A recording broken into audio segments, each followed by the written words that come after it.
Olá, sejam todos bem-vindos. Eu sou o Alfredo e esse é o Repórter Pod, o podcast do jornal O Repórter Regional, dirigido pelo jornalista aqui presente, Walter Wolff. É isso aí, Zé. Obrigado pela mais uma participação aqui no Repórter Pod. Estamos aí.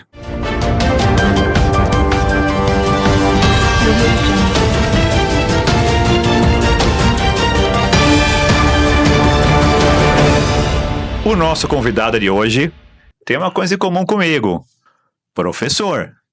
Só que ele é da área de exatas, matemática, física. Meu Deus do céu. Agora foi eleito, na verdade, reeleito vereador por uma cidade importante, 400 mil habitantes. Carapicuíba, eleição difícil, complicada. E ele atua na área de educação, saúde, cidadania. Seja muito bem-vindo, professor Naldo. Como é que você está? Boa tarde, Alfredo. Boa tarde, Valtão. Amigos de longa data aí. Estamos aí na expectativa, né, da diplomação agora, dia 16. E bem esperançoso que o segundo mandato possa ser melhor do que o primeiro, viu? Com a experiência agora, né? Já é um pouco mais calejado, experiente. Sabemos os atalhos de como o governo atual e que vai continuar Então dá pra gente atuar um pouco melhor. Ou como a gente fala, né? Não somos mais barriga verde. Isso. Gostaria que você contasse um pouco da sua trajetória, como é que você chegou aí nesse segundo mandato, quais são os seus projetos de início. Na verdade, Alfredo, uma coisa engraçada, né? Por mais que eu seja professor, a minha maior área de atuação é o social e o esporte. E nesse mandato, nos 2 biênios, eu fui presidente da Comissão de Saúde, Educação, Esporte e Cultura, né? Peguei o auge da pandemia como vereador e presidente de uma comissão importante que é da saúde, né? Para um cara que só sabia que era alérgico à dipirona e tá à frente de uma comissão no meio de uma pandemia, eu acho que foi o maior aprendizado que eu tive como político, né? E naquele momento pandêmico você não difere situação e oposição, a gente quer salvar vidas. Então foi um grande aprendizado. Aí teve o problema de questão da área do esporte, teve questão cultural com a Leo de Branco e Paulo Gustavo. E eu às frente dessas comissões. Quando eu falo que por mais que eu seja professor, a minha atuação não é tanto na educação, mas eu fiquei meio que famoso na cidade por causa de um projeto de lei onde o prefeito destruía o plano de carreira dos professores, né? E eu fui o único vereador... Não, 2 vereadores votou contra esse projeto. E eu tentei anular a sessão por manobras irregulares. E foi um momento muito ruim eu sendo professor e ver a carreira do professor sendo rasgada para a atual administração. Então ganhou um destaque muito grande nessa luta. Até a Rede Globo fez a cobertura ao vivo. Então esse foi um momento muito importante para nós, com o primeiro mandato, ter uma atuação com impacto muito grande na cidade, aí você começa a ser visto com outros olhos. Eu costumo dizer que a oposição-situação, ela só existe, no que é ruim para o município. Quando a coisa é boa para o município, a oposição não pode ser contra só pelo fato de ser oposição. Então, se é coisa interessante para o município, sempre você é favorável. Agora, se é ruim, não. E eu falo sempre para todo mundo, uso a tribuna para dizer, eu gosto das pessoas que me criticam. E a função da oposição é criticar. É pegar as falhas e apontar. Porque a gente só corrige com críticas. Porque elogio, tudo tá bom, não evolui em nada nesse sentido. Naldo, você falou da cidade de Carapicuíba. Eu morei na divisa de Cotia com Carapicuíba há muitos anos. E é uma cidade que tem umas características interessantes. Algumas coisas são próprias, outras coisas são do Brasil mesmo. Por exemplo, tem uma classe média alta, mas tem muita pobreza, muita população precisando de serviços públicos. Queria que você comentasse um pouco sobre essa cidade que que não tem uma área grande, mas tem uma população muito grande, 400 mil habitantes e muita população pobre, né? Que precisa de serviços públicos. Na verdade, Carapicuíba está no centro geograficamente falando, né? Você tem saída para Raposo, saída para Castelo, Autonomista. É uma cidade muito bem localizada. Agora, ela tem 34 quilômetros quadrados de extensão. Se você for comparar com Cotia tem 168 quilômetros quadrados. É espalhado, né? É 5 vezes mais a área territorial. E Carapicuíba, nesse pequeno espaço territorial, hoje é mais de 400 mil habitantes. Segundo o censo, é em torno de 400 mil, mas nós sabemos que é mais do que isso, porque só eleitor é 305 mil. Tá. Sendo que uma boa parte de Carapicuíba vota em Barueri. Por quê? Para pegar os benefícios que Barueri tem, que Carapicuíba não tem, né? Então é uma área onde é localizada a maior concentração de favelas. É uma cidade que vende laje. Nas áreas livres, a pessoa vende a laje para outras pessoas. É uma cidade muito populosa pelo pequeno espaço geográfico. Lógico, temos um saneamento básico em algumas áreas. Extremamente não temos saneamento básico. As áreas livres são precarizadas. A saúde nem se compara. Nós temos 2 prontos-socorros. Nós não temos um hospital. O único hospital que nós temos na cidade é estadual, não é municipal. E a grande maioria da nossa população procura cidades vizinhas. Se você pegar questão de creche e pré-escola, nós hoje temos 6.500 vagas para uma população de 400 mil pessoas. Então, em torno de 1,5% de vagas para a grande massa. Agora, é uma cidade extremamente dormitório. A população, 70% da população, ela só dorme em Carapicuíba. Ela trabalha São Paulo, fora. Barueri. São Paulo, Barueri. A grande massa é Barueri, né, que é a questão da região do Alphaville, e São Paulo.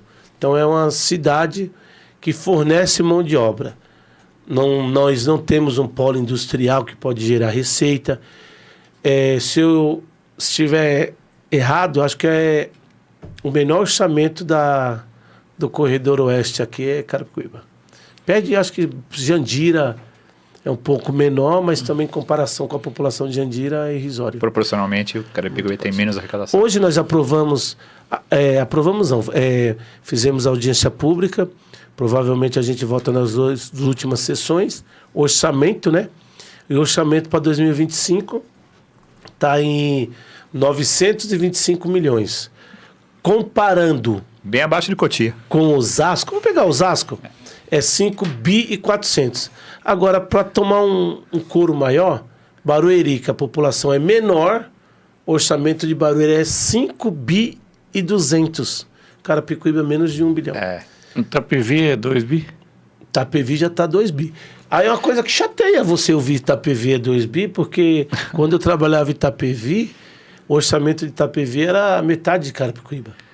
Só que é uma cidade que cresceu muito, área territorial para crescer. Carapicuíba não tem para onde crescer, só para cima, né? Aí fica enchendo a cidade de prédios, você não tem uma malha viária boa de andar, você não tem uma rede de esgoto para suprir toda essa demanda. Então é uma cidade meio complicada, tem que estudar muito ela, mas a cidade que a gente ama e está lá há muitos anos, né? Naldo,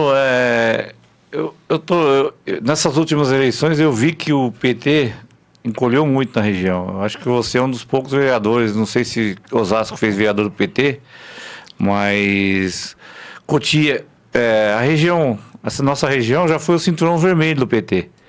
Na primeira mandato do Lula, quando o Lula ganhou a eleição, eu lembro que o cinturão vermelho estava predominando. E como é que você vê essa derrotada do PT hoje na região? Por exemplo, o PT hoje em Cotia não fez nada. Barueri, 0. Itapevi, nada. E temos bons candidatos na região, né? Do PT. Na verdade, Valtão, de 2020 para cá, nós não encolhemos. Aumentamos um vereador. Em 2020 fizemos 4 vereadores, né? 2 em Carapicuíba um em Jandira, um em Itapecerica e um em Pirapora. Não, na verdade, continuamos com 5, só mudou as figuras. Em 2024, fizemos um em Carapicuíba, um em Jandira, um em Pirapora, um no Embu e um em Osasco. Então, continuamos, só mudou que fizemos no Embu e perdemos em Taboão. Taboão não, Itapecerica, desculpa. E diminuiu de Carapicuíba e fizemos em Osasco. Em Osasco fez um mandato coletivo, né? Que é o Elber da Juntos, na verdade era um cara do PSOL que veio agora. Então, termos de cadeiras, ficou do mesmo jeito. Agora, nós temos que fazer uma autocrítica que o PT envelheceu. A política envelheceu. Hoje, o nosso presidente Lula, ele vai concorrer em 2026 com 81 anos. Temos que ter renovação. E eu costumo dizer para todo mundo, o Lula elege um poste, mas não ressuscita defunto. E os quadros históricos do PT não estão acompanhando a evolução do mundo. E aí tem essa debandada muito grande. Se você pegar as capitais o PT fez uma capital, que foi Fortaleza. Grande vitorioso, ou um dos grandes, foi o Kassab, né? E o Centrão e os aliados dele, né? Sim, porque o que acontece? É uma forma diferente de fazer política. O método antigo não está funcionando mais. E vamos ter que ser realistas que a onda bolsonarista ainda existe. A questão do Bolsonaro criou uma política de radicalismo muito grande. E não acabou ainda. Então essa disputa bolsonarista contra petista ainda está muito aflorada. Então o partido que fica meio neutro, que não entra nessas brigas ideológicas, está sobressaindo. O Kassab foi o maior vitorioso dessa eleição. O Kassab ganhou no estado e no federal. Ganhou na estado e na federação. Mais da metade dos municípios é prefeitura do PSD. Agora, o PT é um partido que realmente eu falo que é partido. Tem regras, diretrizes, não tem dono. É diferente um partido que você chega para eleição, compra o partido, tira da gaveta para lançar a candidatura. O PT não. Só que os antigos do PT, nós não estamos tirando os méritos deles, de forma nenhuma. Cada um tem a sua história. Mas enquanto o PT ficar brigando internamente por poder interno, a gente está deixando de construir uma política um pouco mais plural. E aí tem aquela discussão, a grande preocupação nossa do PT. Nós sabemos que o dia de o Lula partir está próximo. É mais fácil ele partir do que... Ele está com 81 anos. Se chegar amanhã, ele tem um piripaque e se for, todo mundo vai falar, pô, mas viveu bem, já passou dos 80. A idade dele já... E nós estamos vivendo de uma grande liderança.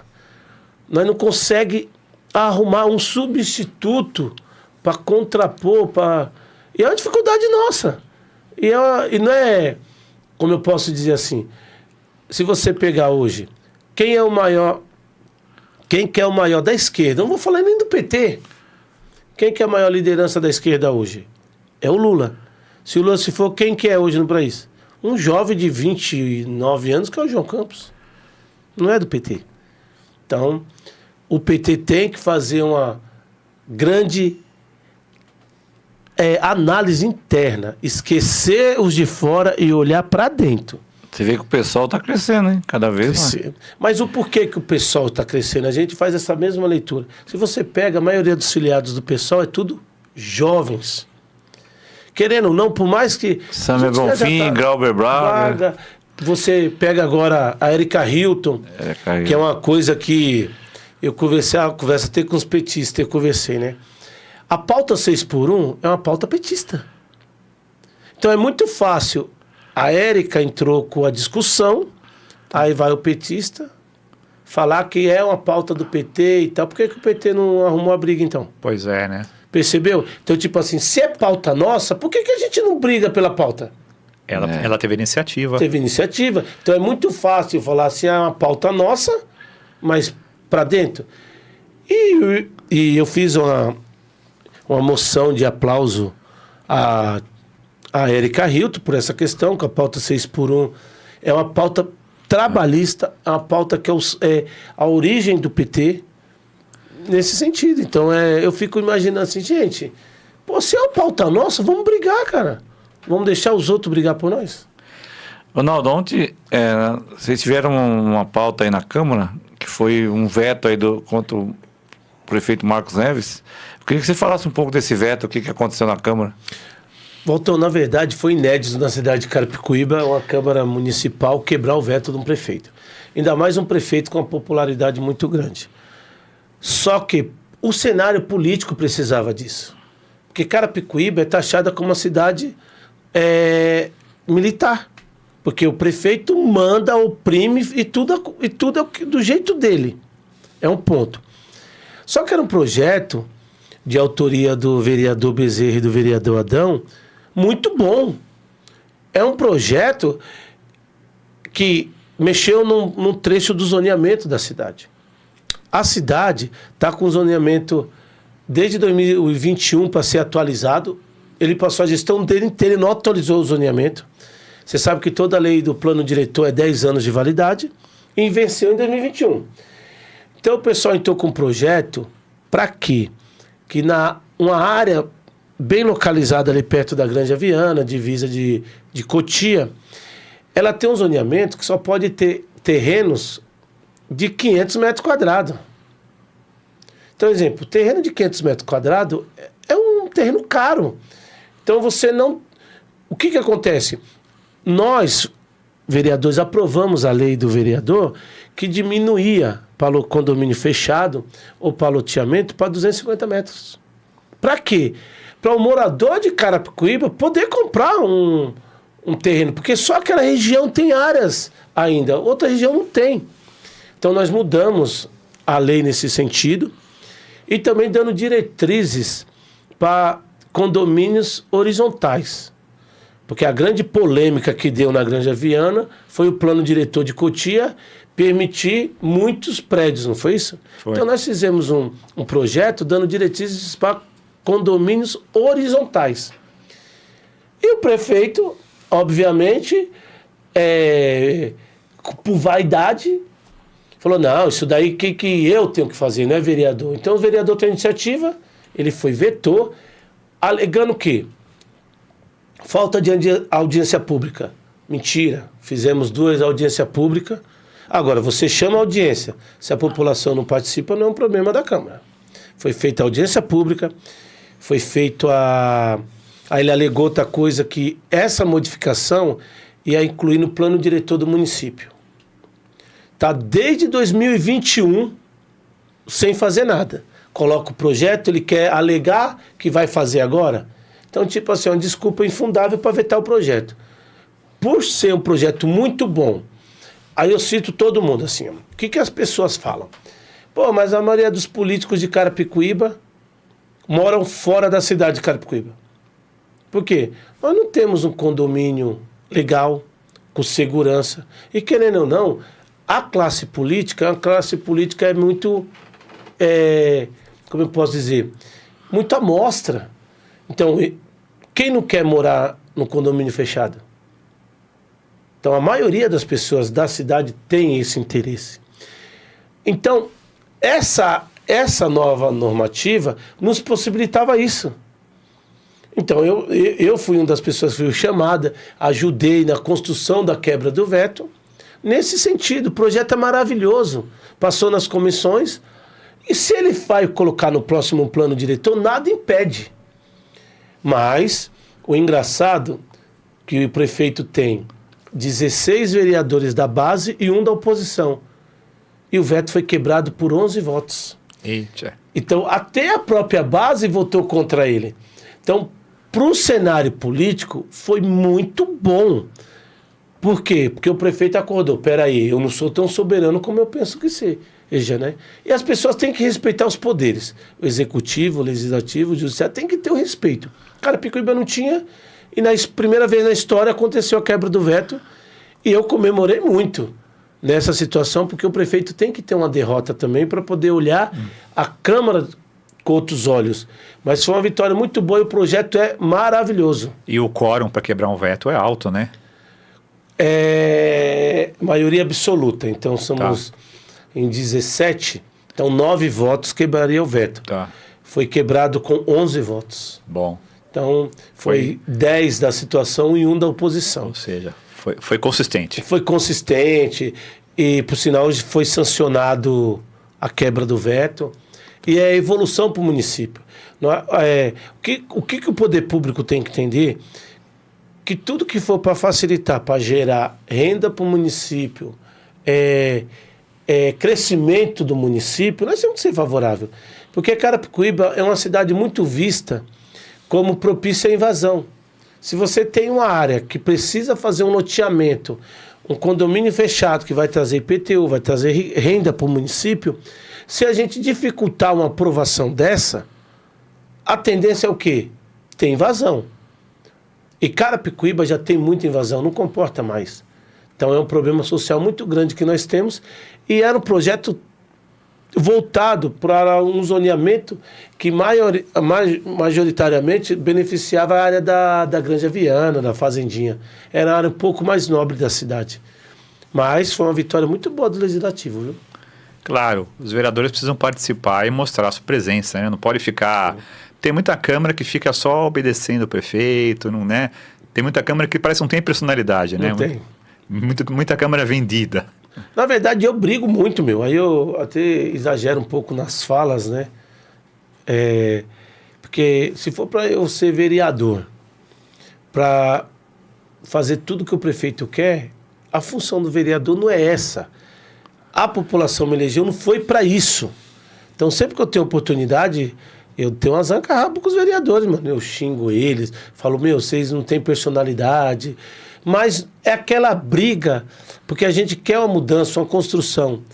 Mas foi a primeira vez da história de Carapicuíba e foi um fato num prefeito que tem aprovação de 80% da população. Professor Naldo, queria falar sobre um assunto, voltar a falar sobre educação. Em 2008, o governo Lula criou os institutos federais. Só que a região oeste não tem nenhum. Em São Paulo tem, se a gente for para cá, acho que tem um em São Roque. Aqui não tem nenhum. Cotia, Carapicuíba, né? Institutos federais aqui na região mesmo, né?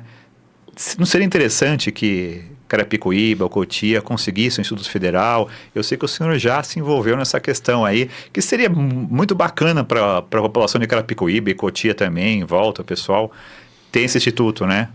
Na verdade, eu me envolvi nessa questão muito antes do presidente Lula anunciar os novos institutos federais.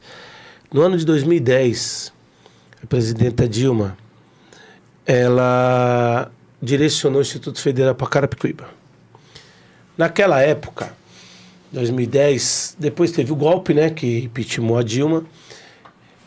O que aconteceu? Carapicuíba cedeu uma área do Ariston, próximo à garagem Del Rey, para fazer o Instituto Federal. Quando Bolsonaro assumiu, o prefeito atual pegou a área de volta. A área era do Instituto Federal, que era bem localizada, na área mais periférica da cidade.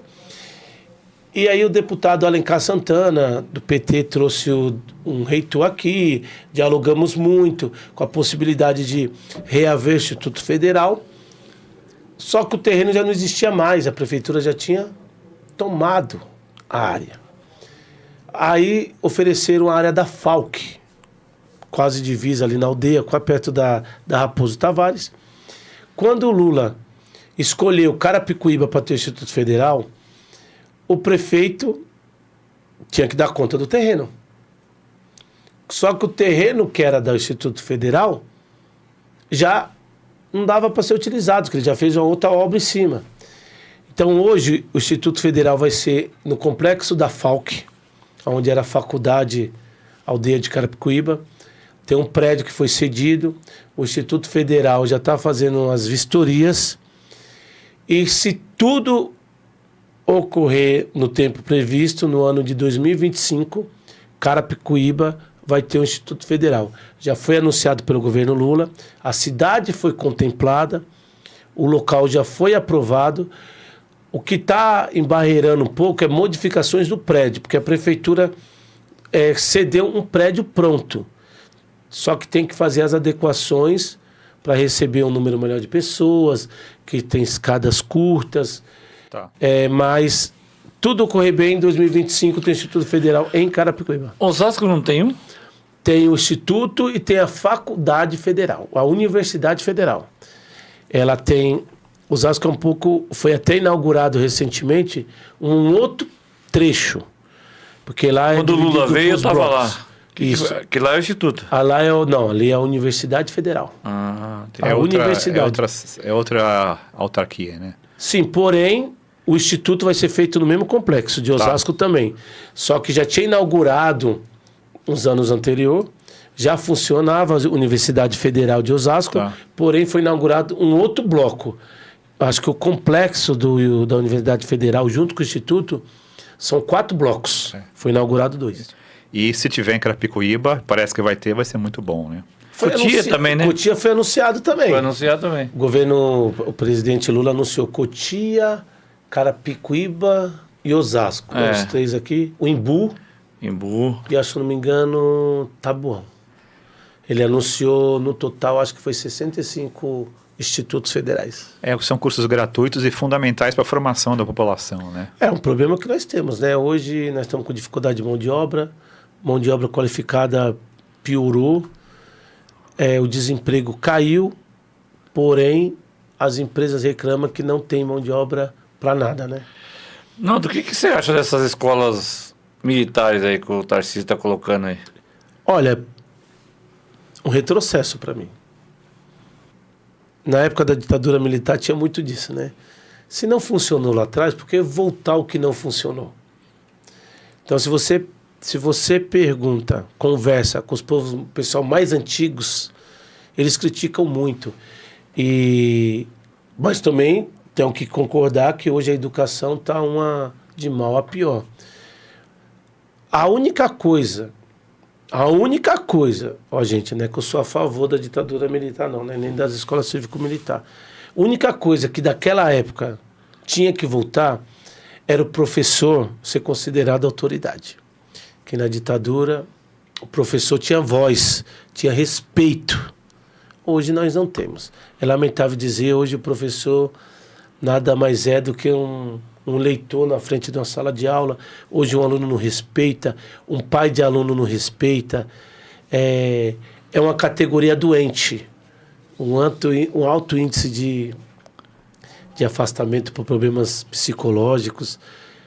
Agora, se a cívico-militar, que vai ser implantada, né, pelo que eu fiquei sabendo, o Supremo deu legalidade, né? Gilmar Mendes, no dia de ontem, não foi? Deu legalidade para isso. Agora, não adianta você criar um cívico-militar e o professor ser tratado como um qualquer. Eu costumo dizer, se tem um médico, é porque um professor ensinou. Se tem um juiz, é porque um professor ensinou. Então, a valorização do professor é muito ruim. Importante ser respeitado, importante num ambiente de respeito, disciplina. E eu queria fazer uma pergunta, né, 2, para terminar.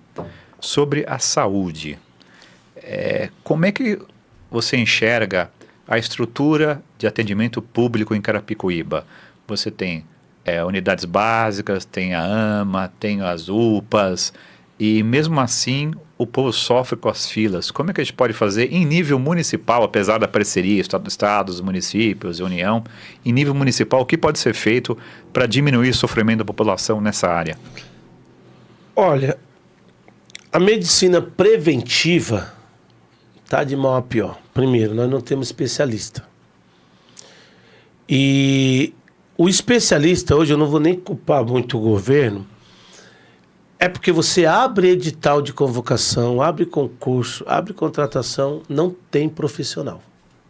Se você precisar de um pneumologista hoje, não tem.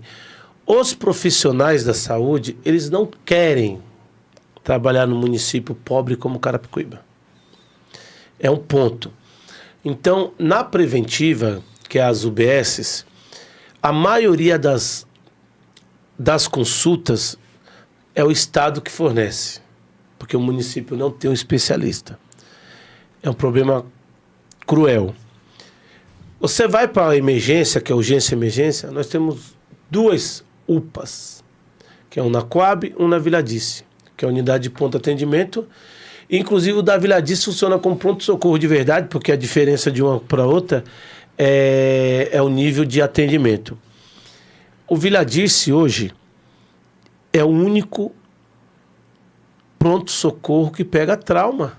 Acidente, facada, baleada, UBE, o que chama a ambulância, né?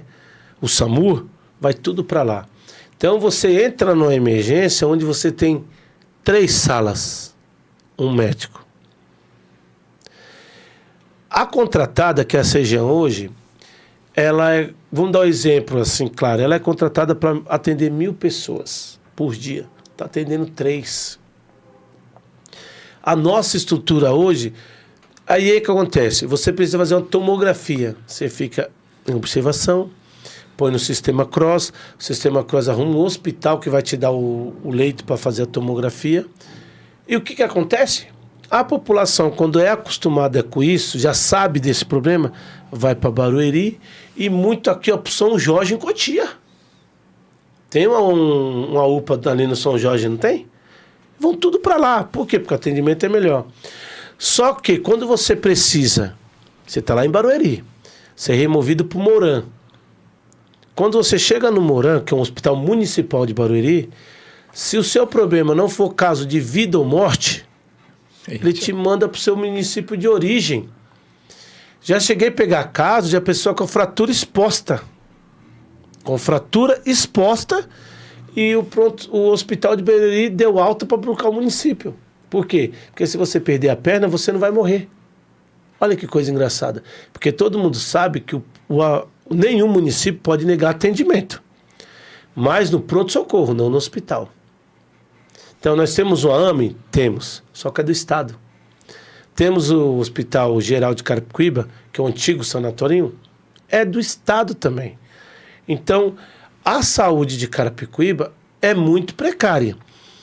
E a lei que segundo a Constituição, você tem que direcionar 15% no mínimo para a saúde. Em média, gasta em torno de 15,3%, 15%. Já chegou a gastar no máximo 19%. Então, assim, eles respeitam o limite constitucional, não tem um investimento maior. E a cidade vive de emenda parlamentar, e vem muita emenda para a saúde, mas é uma cidade que enxuga gelo. Nós não temos ortopedista no pronto-socorro, é só das 7 às 19. Se o cara quebrar o pé depois das 19, nós não temos ortopedista. Nossa. Não temos. Agora, vai inaugurar um novo pronto-socorro, que vai ser no Jardim Planalto, uma estrutura um pouco melhor. Só que eu fiz uma crítica. Nós precisamos de mais pronto-socorro, não substituir um pelo outro. Então, na verdade, o do pronto-socorro do Planalto, ele vai ser inaugurado, previsão para março, porém o da Vila Dice vai deixar de existir. Então é tipo assim, então tira de um lugar para o outro. Só que segundo a cobrança, vai ter, nesse novo vai ter ortopedia por 24 horas, coisas que nós não temos hoje. Então tá muito ruim, Alfredo. Naldo, o prefeito Marcos Neves ganhou com uma certa facilidade lá, a gente percebe na votação. O que o PT, a oposição errou? Porque dá a impressão que não teve nem candidato. Foi por causa da cassação do Sérgio, problema político que ele tinha. Na verdade, na sua avaliação, o que aconteceu? Na minha avaliação, o nome que o PT escolheu, ele já vem deteriorado nas últimas eleições. Desde quando saiu em 2016, ele está tentando voltar e a votação só está caindo. E detalhe, ele tem problemas jurídicos.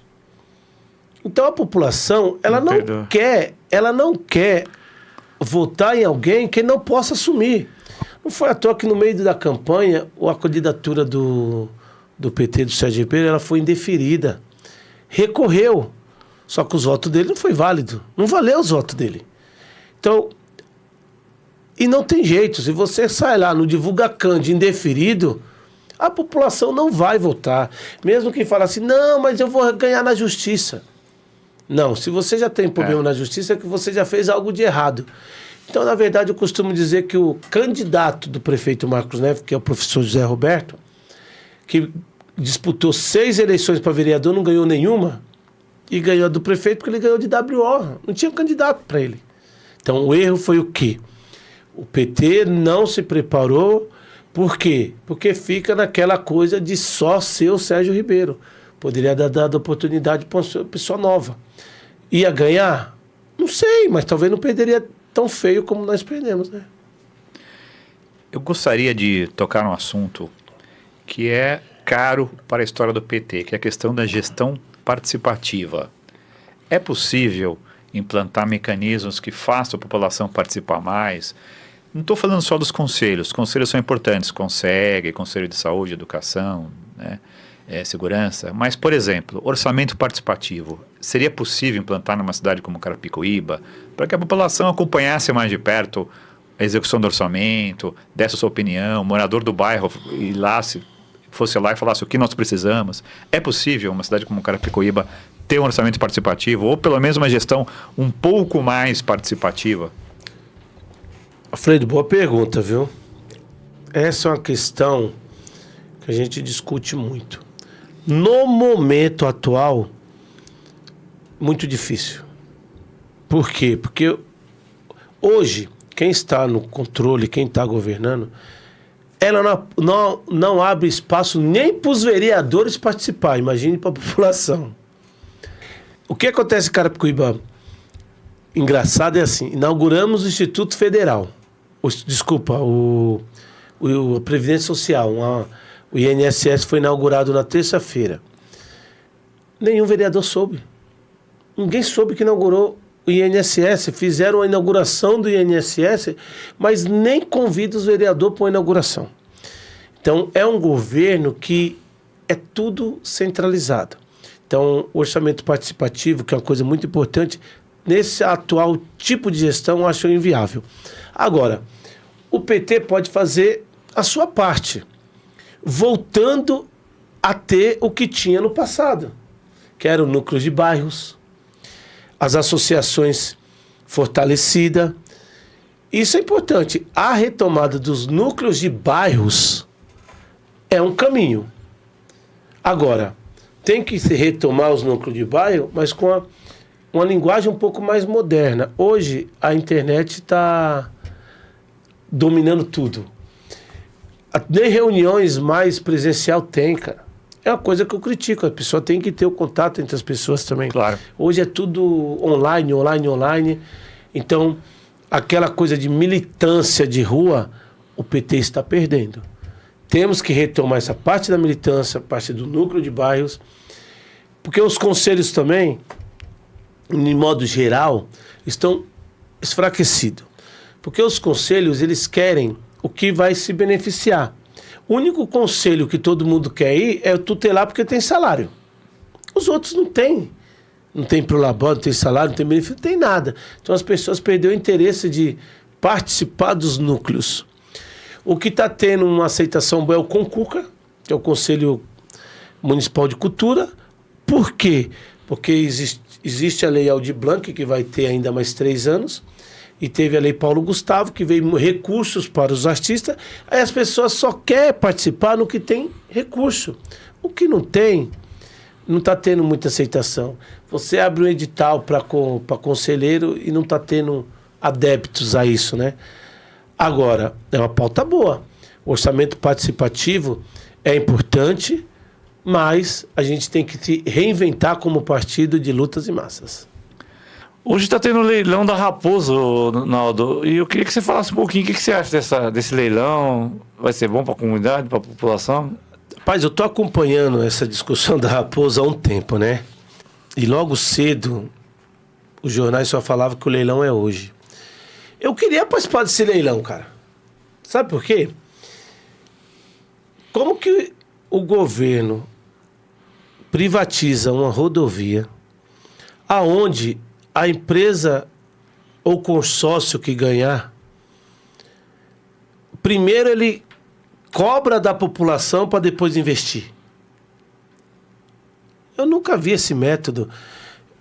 Vai demorar 7 anos para começar a ter os investimentos.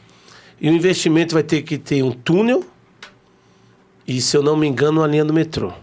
Está valendo hoje essa questão. Agora, você vai arrecadar 7 anos da população Com pedágio, né? com pedágio para depois você investir? Pelo contrário, normalmente a concessionária ela tem que investir para ela arrecadar. Não, ela vai arrecadar primeiro para depois investir. Vamos supor que esse consórcio no 6º ano abre falência. E aí? Então só ganhou dinheiro da população e o investimento a ser feito. Sabemos que Cotia sofre, porque só tem a Raposo Tavares.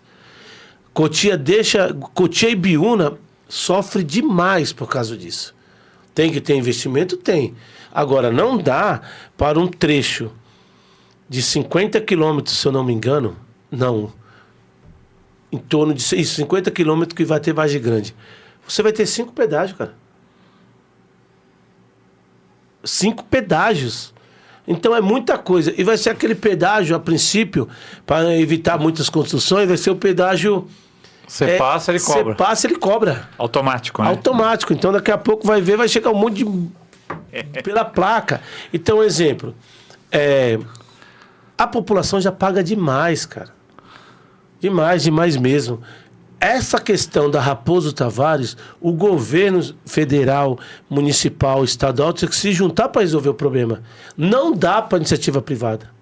Então, eu sou extremamente contra, além do mais, honorar mais ainda a população. E quem vai mais sofrer é a população de Cotia e Carapicuíba. Ibiúna, Vargem Grande, Cotia e Carapicuíba vai sofrer demais com essa questão. Exemplo, vamos dar um exemplo claro. Quem trabalha em São Paulo, todo dia de manhã na Raposo Tavares, tem outro trajeto para ele cortar o pedágio? Não. Não tem, cara. Então ele vai ser obrigado. Será que os empresários, as empresas, vai subsidiar um pedaço disso? Então fica uma discussão muito grande e ruim, tá? Eu acho que para nossa região é muito ruim. Já teve manifesto, já teve rodovia fechada, mas a caneta lá de cima não tem jeito. A caneta é tão forte que ontem também, na Lesp, eles mexeram na Constituição Estadual e diminuiu o gasto com a educação. Eles mexeram... Não, diminuiu de 30% para 25%.